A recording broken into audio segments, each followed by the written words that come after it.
不太懂的人不会知道这台车在安全什么东西。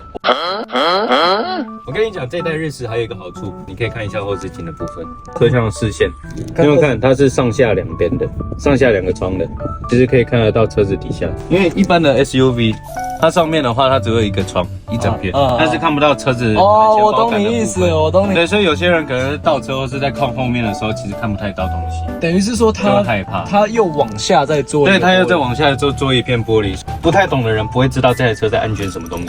它这个设计就很像那个 Toyota 的那个 PHEV 来的。哎，对，没错，已经开始到了新的年代、新的时代，我们就互相抄袭吧，互相学习，然后把最安全的东西用在车子上面。